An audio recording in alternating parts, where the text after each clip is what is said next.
کملی والے صلی اللہ علیہ وآلہ وسلم کا بلاوا۔ ابھی چند ماہ پہلے کی بات ہے، میں رات کو دیر سے سویا کہ میرا بچہ کان کے درد سے روتا رہا۔ سنت کے مطابق میں نے دوائی ڈالی، دم کیا، اسے سکون ہوا۔ ابھی لیٹا ہی تھا کہ مجھے چیل کی مخصوص آواز آئی۔ یہ دراصل اطلاع ہوتی ہے حاجی صاحب کے تشریف لانے کی۔ میں اٹھا اور حیران ہوا اور پوچھا خیریت تو ہے کہ اچانک اتنی رات گئے تشریف لائے؟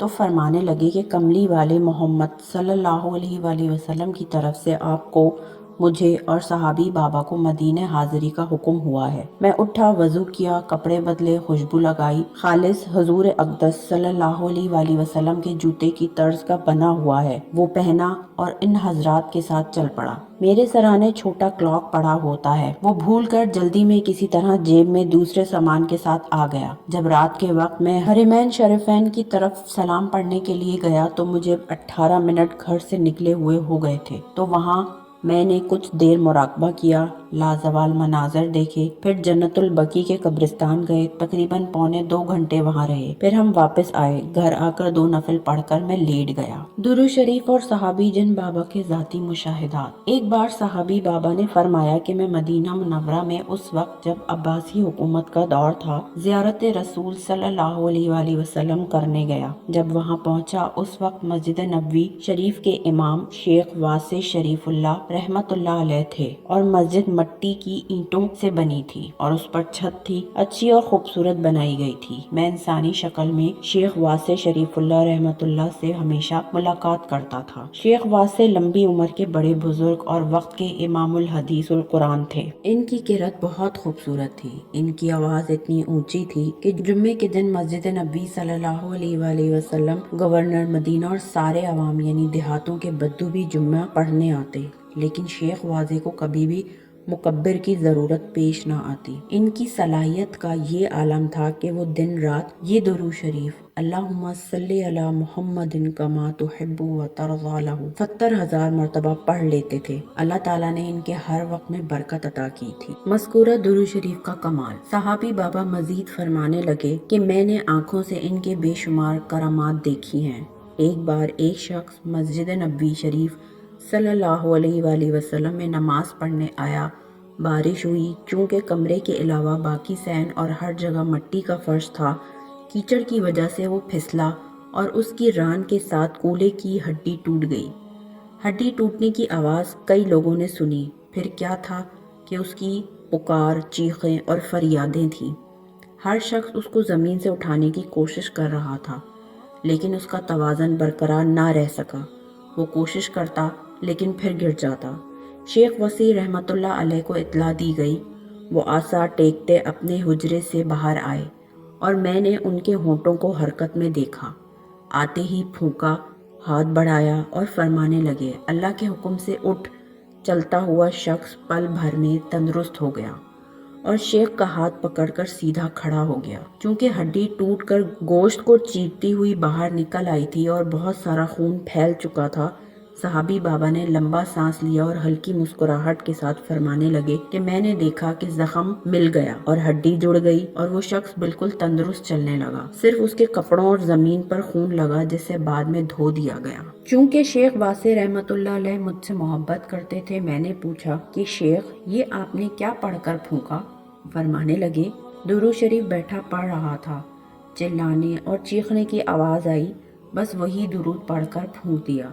اس کے پھونکتے ہی اس کی ہڈی اور گوشت جڑ گیا، زخم کا نشان تک نہ رہا۔ میں نے اس درود شریف اللہم صلی علی محمد کما تحب و ترضی لہ کو جس کے لیے اور جس مقصد کے لیے پڑھ کر دم یا دعا کی ہے وہی مقصد پورا ہو گیا۔ دل اور جگر کا عارضہ ختم۔ شیخ واسع رحمت اللہ علیہ نے مزید فرمایا کہ گورنر مدینہ عمار بن وہب کی بیوی قریب المرگ تھی۔ معالجین نے اسے موت کا کہہ دیا تھا کہ اس کا جگر اور دل بالکل ختم ہو گیا۔ ایک رات جب میں حضور اقدس صلی اللہ علیہ وآلہ وسلم کے روضہ اطہر پر بیٹھا ہوا تھا اور صلوات و سلام پڑھ رہا تھا تو گورنر میرے قدموں میں گر گیا کہ کوئی عمل یا دعا فرمائے کہ میری بیوی صحت یاب ہو جائے۔ میں نے درود شریف پڑھ کر یہ دعا کی اور گورنر کی بیوی 3 دن میں صحت یاب ہو گئی۔ سخت قحط سالی اور شدید خشک سالی کا خاتمہ۔ شیخ واسع رحمۃ اللہ علیہ فرمانے لگے کہ ایک بار تمام مدینہ منورہ شہر کے کنویں پانی سے خشک ہو گئے۔ سخت قحط سالی کہ بارش بھی نہیں ہو رہی تھی، ہر طرف موت، ویرانی اور خشک سالی تھی۔ افراتفری یہاں تک پہنچی کہ جانور اور انسان مرنے لگے۔ لوگ میرے پاس آئے کہ دعا فرمائیں۔ میں روزہ اطہر پر گیا اور جا کر دعا کی۔ جب واپس آیا تو ہر کنواں پانی سے لبریز اور خوب بارش ہوئی۔ سب کچھ اس درود شریف کی برکت سے ہوا۔ صحابی بابا فرمانے لگے، وہ قحط اور خشک سالی مجھے یاد ہے، اور واقعی میں خود موجود تھا کہ میں نے لوگوں کو دیکھا کہ انہوں نے شیخ واسع رحمۃ اللہ علیہ سے دعا کی درخواست کی۔ انہوں نے روزہ اطہر پر یہ درود شریف اللہم صلی علی محمد کما تحب و ترضی له پڑھا اور اللہ تعالیٰ سے دعا کی۔ محمود غزنوی کے دشمنوں کو قتل کرنا۔ صحابی بابا نے فرمایا کہ اس درود شریف کے خود میرے بے شمار تجربات ہیں۔ ایک واقعہ سنایا کہ جب محمود غزنوی نے ہندوستان پر حملہ کیا، اس وقت میں اس شخص کے ساتھ تھا، کیونکہ وہ بادشاہ کم درویش زیادہ تھا۔ وہ ہر وقت اپنے مرشد شیخ ابو الحسن خرقانی رحمۃ اللہ علیہ کا یہ درود شریف اللہم صلی علی محمد کما تحب و ترضی له پڑھتا رہتا تھا۔ روزانہ ہزاروں کی تعداد میں اس کا یہ درود شریف اللہم صلی علی محمد کما تحب و ترضی له پڑھا جاتا تھا۔ ایک بار ایک کافر نے نقاب لگا کر اور غزنویوں کے نگہبانوں سے پوشیدہ ہو کر اس کو قتل کرنا چاہا، لیکن اس کے کمرے سے دور ہی وہ 3 آدمی قتل ہو گئے۔ جب ان کی لاشیں دیکھیں تو ان کے ساتھ ایک پرچہ پڑا ہوا تھا جس میں لکھا ہوا تھا کہ ہم اس درود شریف اللہم صلی علی محمد کما تحب و ترضی له کے خادم اور غلام ہیں۔ جو اس درود شریف سے محبت کرے گا ہم اس کی حفاظت کریں گے اور اس کے دشمن سے خود مقابلہ کریں گے۔ محمود غزنوی نے اس درود شریف کی برکت سے ہر جگہ فتح پائی۔ پیر علی حجویری رحمۃ اللہ علیہ سے روحانی ملاقات۔ ہم بیٹھے باتیں کر رہے تھے کہ حاجی صاحب اور ان کا بیٹا عبدالسلام اور باورچی بوڑھا جن اچانک آ گئے۔ ملاقات ہونے پر خوش ہو گئے۔ حاجی صاحب اپنے ساتھ غزنی کے جنگلات کے خشک میوے بھی لائے۔ کہنے لگے، ہم حضرت علی حجویری المعروف داتا صاحب لاہور والے کے پیدائشی گھر گئے تو ہمیں وہاں کے جنات جنہوں نے بچپن میں حضرت علی حجویری رحمۃ اللہ علیہ کے ساتھ وقت گزارا، انہوں نے میوے دیے۔ ہم نے سوچا ہم بھی آپ کی محفل میں شریک ہو جائیں۔ ہم سب نے اکٹھے وہ میوے کھائے۔ صحابی بابا کی محبت پر حیرانی ہوئی کہ وہ چن چن کر میوے مجھے دیے جا رہے تھے اور زیادہ کھانے پر اصرار کر رہے تھے۔ اسی دوران حاجی صاحب فرمانے لگے، کیوں نہ ہم خود حضرت علی حجویری رحمۃ اللہ علیہ کی روح کو بلا لیں۔ یہ کہنا تھا کہ حضرت علی حجویری رحمۃ اللہ علیہ کی روح حاضر ہو گئی۔ ایک سفید ہلکی پیلی روشنی پھیل گئی اور خاص قسم کی خوشبو۔ یہ روشنی اور خوشبو اس وقت آئی جب حضرت حجویری رحمۃ اللہ علیہ تشریف لاتے ہیں، اور میں عرصہ دراز سے اس خوشبو اور نورانی روشنی سے واقف ہوں۔ ہر سو بکھر گئی۔ گفتگو پھر درود شریف کی برکات پر شروع ہو گئی۔ میوہ جات جو شاید میں نے اپنی زندگی میں کبھی بھی نہیں دیکھے اور کھائے اور نہ سنے، جو کہ واقعی لذیذ اور نہایت ہی خوشبودار خشک ذائقہ تھے۔ ہم یہ میوہ جات بھی کھا رہے تھے اور درود شریف کے واقعات بھی بیان کر رہے تھے۔ درود شریف اور باورچی جن کے مشاہدات۔ باورچی جن نے اپنے ہاتھوں سے اپنی آنکھوں کی بھویں اٹھائیں اور بولا کہ یہ اس وقت کی بات ہے جب میں جوان تھا، تو مجھے ایک درویش جن نے، جو کہ بہت بوڑھے تھے، مجھے اس درود شریف کی بالکل انہی الفاظ سے شناسائی دی تھی، اور میں نے زیادہ نہیں پڑھا، تھوڑا پڑھا، لیکن اس کے پڑھتے ہی اس کی جو برکات مجھ پر کھلی، میں خود حیران ہو گیا۔ ایک بار میرے گھر میں کھانے کو کچھ نہیں تھا، کوئی روزگار بھی نہ لگا۔ میرے دل میں خیال پیدا ہوا کہ میں کسی انسان کی کوئی چیز چرا لوں یا کسی انسان کی جیب سے رقم یا کوئی قیمتی چیز لے لوں، لیکن پھر خیال ہوا کہ کیوں نہ یہ درود شریف یعنی اللہم صلی علی محمد کما تحب و ترضی له پڑھوں۔ میں نے بکثرت یہ درود شریف پڑھنا شروع کر دیا۔ اتنی طاقت، توجہ، دھیان کہ مجھے پسند آ گیا، اور جن ہونے کی وجہ سے میرے بدن سے شعلے نکلنا شروع ہو گئے۔ بس جب شعلے نکلے تو اللہ تعالیٰ کی ایسی نقد آمد آئی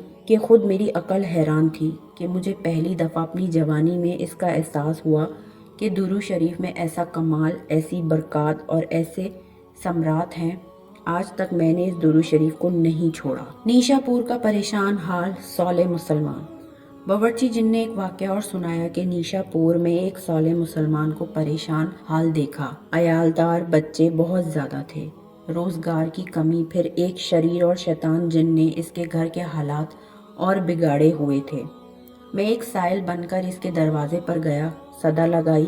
اس نے مجھے جو گھر میں چند کھجوریں اور آدھا درہم پڑا تھا وہ دیا۔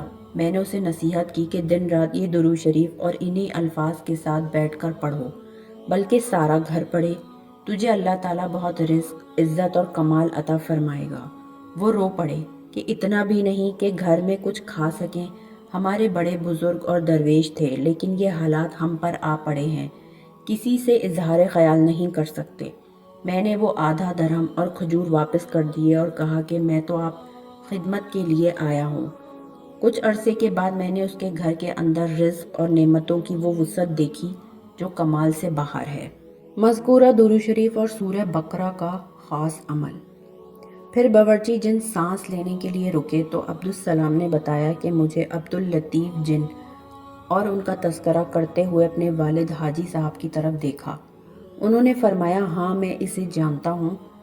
تو عبدالسلام نے بتایا کہ اگر کسی صالح درویش کی قبر پر جائیں، اس کے سرہانے سورہ بقرہ کا پہلا رکوع اور سورہ بقرہ کا آخری رکوع پڑھیں، پھر اس قبر کے دائیں بیٹھ کر یہ درود شریف نہایت کثرت سے پڑھیں تو وہاں سے انسان بہت کچھ نورانیت، کمالات، بلکہ بہت کچھ لے کر، حقیقت میں اللہ تعالیٰ ہی عطا کرنے والا ہے، اٹھتا ہے۔ کشف القبور سے ملا ایک حیرت انگیز عمل۔ بندہ لاہوتی پر اسراری بتاتا چلے کہ میں نے بھی یہ عمل درود شریف اور سورہ بقرہ کے اول و آخر رکوع والا کئی دفعہ آزمایا۔ ایک بار ایک قبرستان میں جا رہا تھا، وہ قبرستان لاہور کا میانی صاحب ہے، وہاں ایک قدیم قبر پر یہ عمل کیا تو صاحب قبر نے کشف میں بتایا، میاں بیوی کی نفرت ہو یا گھر میں جھگڑے ہوں یا آپس میں نفرت ہو تو حضرت ابراہیم علیہ السلام کی آگ بجھانے والا عمل۔ قلنا یا نار کونی بردا وسلاما علی ابراہیم۔ عشاء کی 2 سنتیں پڑھ کر یہ آیت 41 بار پڑھیں، پھر وتر پڑھیں، اول و آخر درود شریف 7 بار پڑھیں، 40 دن ایسا کریں، ناغہ نہ کریں۔ قائرین اس عمل اور درود شریف کی اجازت علامہ لاہوتی پر اسراری سے ضرور لیں، تب فائدہ اور بکمال نفع ہوگا۔ پھر اس کا کمال دیکھیں، ناغہ کرنے والے کو فائدہ نہ ہوگا یا پھر کم ہوگا۔ میں نے یہ عمل کئی بار لوگوں کو بتایا، کئی جنات کو بتایا، بلکہ کئی جنات نے تو یہاں تک بتایا کہ اس عمل سے ہمارے شریر جنات کا جادو اور حملہ نہیں ہوتا۔ کئی گھرانے جو اجڑنے کے قریب ہو گئے تھے، یا کئی لوگ جن کا غصہ زیادہ آتا تھا یا جن کا بلڈ پریشر ہائی ہوتا تھا، انہوں نے 40 دن، 90 دن یا 120 دن آزمایا اور اس کا فائدہ ہوا۔ اسلام آباد کا ایک سابقہ وفاقی وزیر کہنے لگا کہ علامہ صاحب مجھے یاد نہیں کہ میں نے کبھی کوئی اس طرح کا عمل کیا ہو، لیکن یہ کیا اور اس کا واضح کمال کہ میں سب ادویات چھوڑ چکا ہوں اور آج بالکل تندرست ہوں۔ یہ باتیں میری ہیں۔ اب پھر میں آپ کو جنات کی محفل میں لے چلتا ہوں جہاں ہم سب میوے کھا رہے تھے اور درود شریف کی برکات بیان کر رہے تھے۔ حاجی صاحب جن کا ذاتی مشاہدہ اور تجربہ۔ حاجی صاحب نے اپنا تجربہ درود شریف کا بیان کیا کہ ایک بار میں دوران سفر، جبکہ ان دنوں میں کپڑے کا کام کرتا تھا، ایک بار ایسا ہوا میرے 530 تھان کپڑے کے پڑے تھے، ان کو دیمک لگ گئی۔ میں پریشان ہوا کہ لاکھوں کا نقصان ہو گیا۔ یکا میرے دل میں خیال آیا کہ کیوں نہ درود شریف پڑھا جائے۔ الحمدللہ روزانہ 70,000 درود شریف پڑھ لیتا ہوں۔ میں نے اور میرے گھر والوں نے بھی درود شریف پڑھنا شروع کر دیا۔ چند دنوں میں ایک گاہک آیا، میں نے اس کے ساتھ کپڑے کا سودا کیا، لیکن پہلے بتا دیا کہ اس کو دیمک لگ گئی ہے۔ اس نے مال دیکھنا چاہا، جب مال دیکھا تو وہ بالکل درست اور پہلے سے زیادہ خوبصورت اور شاندار تھا۔ میں حیران ہوا اور درود شریف کے کمالات پر اش کر اٹھا۔ صحابی جن بابا اور حاجی صاحب کی حاضری کے علامات۔ اکثر راتوں کو مجھے محسوس ہوتا ہے کہ کوئی میرے چہرے اور جسم پر پھول پھیر رہا ہے۔ یہ سالہ سال سے آزمائی ہوئی ایک بات کی علامت ہے کہ اب صحابی بابا اور حاجی صاحب کی آمد ہے۔ واضح کرتا جاؤں، ان کی حاضری کے کئی انداز ہیں، لیکن یہ انداز بھی کبھی کبھی ہو جاتا ہے۔ ایک اندازہ یہ بھی ہے کہ مجھے چیل کی آواز آتی ہے یا کبھی غرانے کی آواز، جیسے کوئی چیتا یا شیر غرا رہا ہو۔ رزق حلال اور سورہ اخلاص کے ورد کی برکات۔ ایک بار میرے جنات دوست میرے پاس بیٹھے مجھے غیاث الدین مغل بادشاہ کے چشمدید واقعات سنا رہے تھے کہ وہ رعایا کے ساتھ کیسا تھا اور اس کے دن رات کیسے تھے۔ کہنے لگے ان کے دور میں ایک بزرگ تھے جن کا نام بھی غیاث الدین افرادی تھا۔ بہت صاحب کمال پہنچے ہوئے بزرگ تھے۔ بادشاہ ان کے پاس بھی جا کر رات گزارتا، کبھی دن میں چھپ چھپا کر جاتا، جب بھی جاتا اسے بڑی ہستیوں کا دیدار ضرور ہوتا۔ ایک بار بادشاہ نے پوچھا کہ مجھے دیدار کیوں ہوتا ہے، یہ چیز محل میں نہیں ہوتی؟ تو بادشاہ کو افرادی بزرگ نے بتایا، دراصل ہم رزق حلال دیتے ہیں اور سارا دن سورہ اخلاص کا ورد کرتے ہیں۔ فرمایا جو سورہ اخلاص کا بے شمار ورد روزانہ ہزاروں کی تعداد میں کرتا ہے تو 2 سال کے بعد اس کے پاس شاہ جنات نیک صالح جنات کی ڈیوٹی لگا دیتے ہیں، جو اس کے ساتھ بیٹھ کر ذکر کرتے ہیں اور اس کے ہر کام میں اس کی خدمت کرتے ہیں، حتیٰ کہ دن رات اس کی غلامی کرتے ہیں۔ مکلی قبرستان کی یک بستہ راتوں میں سورہ اخلاص کا چلہ۔ خود میرے ساتھ ایسا ہوا کہ میرے مرشد رحمت اللہ علیہ نے میری ڈیوٹی لگائی کہ میں ٹھٹا کے قبرستان مکلی میں سورہ اخلاص بما تسمیہ طویل دنوں کے لیے بہت بڑی مقدار اور بہت قلیل خوراک کے ساتھ دن رات پڑھوں۔ چونکہ ان کی اجازت تھی، پھر دعا اور توجہ تھی، تو یہ عمل میں نے کیا اور خوب محنت، دھیان اور یکسوئی سے کیا۔ دوران عمل مجھے حیرت انگیز واقعات کا سامنا کرنا پڑا۔ کمبل میں کنڈلی مار کا بیٹھا سانپ۔ جب میں سورہ اخلاص کا عمل کر رہا تھا تو میں نے محسوس کیا کہ کمبل جو کہ میں نے سخت سردی کی وجہ سے اوڑھی ہوئی تھی، اس میں کچھ سرسراہٹ اور حرکت محسوس کی۔ میں نے کمبل کا کونا اٹھایا تو ایک سانپ بہت بڑا کنڈلی مار کر بیٹھا ہوا تھا۔ میں نے اٹھ کر اسے جھاڑا اور بھاگ گیا۔ میں پھر بیٹھ گیا۔ تھوڑی دیر بعد پھر اسی طرح دوسرے کونے میں سانپ کی حرکت محسوس ہوئی۔ اب میں اٹھا نہیں بلکہ اپنے عمل کی توجہ کو سلطان الاذکار کی شکل میں لا کر اس کی طرف توجہ کی۔ واقعی محسوس ہوا کہ اثر شروع ہو گیا ہے۔ چند منٹ ایسا ہی کیا تھا کہ پھر دیکھا کہ ایک جلی ہوئی رسی اور اس کی راکھ پڑی ہوئی تھی۔ میں نے وہ راکھ جھاڑ دی۔ سردی سے ٹھٹرتا کتے کا بلہ۔ پھر ایک بار عمل کر رہا تھا کہ چھوٹا سا کتے کا بچہ سردی سے ٹھٹرتا ہوا اور کوں کوں کرتا ہوا میری موٹی کمبل میں گھس گیا۔ میں نے اس کو کمبل میں جگہ دے دی۔ تھوڑی دیر تو وہ کوں کوں کرتا رہا، پھر وہ پرسکون ہو گیا، جیسے محسوس ہو رہا تھا کہ اس کی سردی ختم ہو گئی ہو۔ پھر میں نے اسے سوتے ہوئے پایا اور پرسکون پایا۔ اب روزانہ اس کا معمول ہو گیا، حتیٰ کہ چند دنوں کے بعد اس کا منتظر رہنے لگا۔ چونکہ میرے عمل میں بقیہ 23 دن رہتے تھے اور آخری دن تک وہ کتے کا بچہ میرے پاس آتا رہا۔ وہ کتا بڑھتا بڑھتا اونٹ کے برابر ہو گیا۔ میں عشاء کی نماز کے بعد بیٹھتا اور تہجد پڑھ کر عمل ختم کرتا۔ اب اس ویران میلوں میں پھیلے قبرستان میں جہاں ہر طرف ہو کا عالم تھا، بالکل سناٹا و ویرانی، خاموشی، خوف و ہراس اور ہر طرف جنات کا راج، لیکن اب وہ کتے کا بچہ میرا ساتھی بن گیا۔ آخری دن جس دن وہ عمل ختم ہونا تھا وہ آیا اور حسب معمول میری کمبل میں گھس گیا۔ میں اپنا عمل کرتا اور پڑھتا رہا، لیکن تھوڑی دیر کے بعد وہ باہر نکلا اور میرے سامنے آ کر بیٹھ گیا، اور رفتہ رفتہ وہ بڑا ہونا شروع ہو گیا، اتنا بڑا کہ اونٹ کے برابر نظر آنا شروع ہو گیا۔ ادھر میرا عمل ختم ہوا۔ کتے نے کرائی مکلی کی سیر۔ اونٹ کی مثل کتا بولا کہ میرے اوپر بیٹھو۔ میں اس کے اوپر بیٹھ گیا۔ وہ مجھے لے کر چلتا گیا، حتیٰ کہ سارے قبرستان کی سیر کرائی، جگہ جگہ جنات کے لشکر دیکھے، کئی جیلیں دیکھیں جن میں سرکش اور ڈاکو، چور، لٹیرے اور بدکار جنات کو سزائیں دی جا رہی تھیں۔ جنات کے بچے کھیل رہے تھے، کوئی کھانا پکا کر بانٹ رہا تھا تو کوئی کسی اور مشغلے میں مصروف تھا۔ میں نے خاص قسم کا چھوٹا بھنا ہوا گوشت تھا، مجھے بھی دیا اور کہا کہ یہ حلال ہے۔ میں نے کھایا، واقعی لذیذ اور بہت ذائقہ دار تھا۔ دوران سفر ایک حیران کن تجربہ۔ ایک جگہ ہم گزرے تو جنات میاں بیوی کا جھگڑا ہو رہا تھا۔ میرے مرشد رحمت اللہ علیہ نے مجھے بتایا تھا کہ جب بھی کسی کا جھگڑا ہوتا ہوا دیکھو تو پڑھو واللہ اشد باسا و اشد تنکیلا۔ میں نے وہ پڑھا اور سانس روک کر پڑھا۔ جب سانس ٹوٹنے لگا تو وہ پھونک مار دی۔